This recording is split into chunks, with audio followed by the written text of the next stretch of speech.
ఒక అడవిలో నది ఒడ్డున ఓ మర్రి చెట్టు ఉంది. దానిపై ఓ పావురం నివసించేది. అది చాలా మంచిది. ఎవరికి కష్టం కలిగినా సాయం చేసేది. ఆ పావురానికి పాటలు పాడటం అంటే భలే ఇష్టం. తన పనంతా అయిపోయాక చెట్టు కొమ్మపై పాటలు పాడుతూ గడిపేసేది. ఒకరోజు పావురం పాట పాడుకుంటూ నదిలో నీరు తాగడానికి వచ్చింది. ఇంతలో దానికి నది ప్రవాహంలో కొట్టుకుపోతున్న చీమ ఒకటి కనిపించింది. దాన్ని ఎలాగైనా కాపాడాలనుకుంది పావురం. ఆలోచించగా ఒక ఉపాయం తట్టింది. వెంటనే మర్రి చెట్టు ఆకునొకదాన్ని తీసుకొని చీమ పక్కన పడేసింది. ఓ చీమ, ఆ ఆకు మీదకు ఎక్కి నీ ప్రాణం కాపాడుకో అని అరిచింది. అంతే, చీమ గబాల్న ఆ ఆకు మీదకు వెళ్ళిపోయింది. ఆకు అలా తేలుతూ నది ఒడ్డున ఆగిపోవడంతో చీమ సురక్షితంగా ఒడ్డుకు చేరుకుంది. నా ప్రాణాలు కాపాడినందుకు ధన్యవాదాలు అంటూ పావురానికి చీమ కృతజ్ఞతలు చెప్పింది. సంతోషంతో పావురం అక్కడి నుంచి వెళ్ళిపోయింది. చాలా రోజులు గడిచిపోయాయి. తనను కాపాడిన పావురాన్ని కలుద్దామని చీమ పావురం వద్దకు బయలుదేరింది. అంతలో అటువైపుగా వస్తున్న వేటగాడు దానికి కనిపించాడు.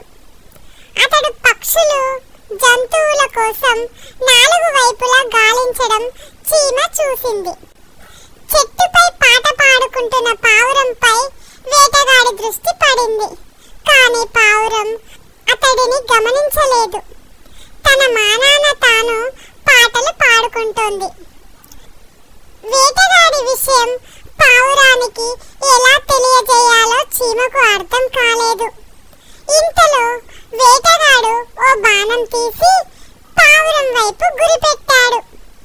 సరిగ్గా బాణం వదిలే సమయానికి అతడి పాదంపై గట్టిగా చీమ కుట్టింది. దాంతో అతడి గురి తప్పి బాణం పావురం పక్క నుంచే వెళ్ళి ఓ చెట్టుకు తగిలింది. దాంతో చెట్టుపై ఉన్న పక్షులు ఎగిరిపోయాయి.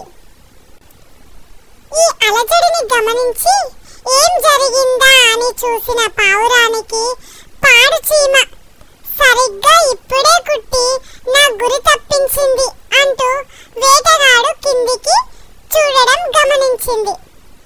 విషయం తెలుసుకొని వెంటనే అక్కడి నుంచి తప్పించుకుంది పావురం. ఆ తరువాత చీమను కలిసి, ఈ రోజు నువ్వే గనక సమయానికి రాకపోతే నేను బతికేదాన్ని కాదు అని కృతజ్ఞతలు చెప్పింది. నాకు ప్రాణభిక్ష పెట్టిన నీకు ఉపకారం చేయడంలో గొప్పతనం ఏముంది? ఆ రోజు నేనెవరో తెలియకపోయినా నువ్వు నా ప్రాణాలు కాపాడావు. నీకన్నా మంచి వాళ్ళు ఎవరుంటారు అంది చీమ. అప్పటి నుంచి అవి 2 మంచి స్నేహితులుగా కలిసిమెలిసి ఉండేవి.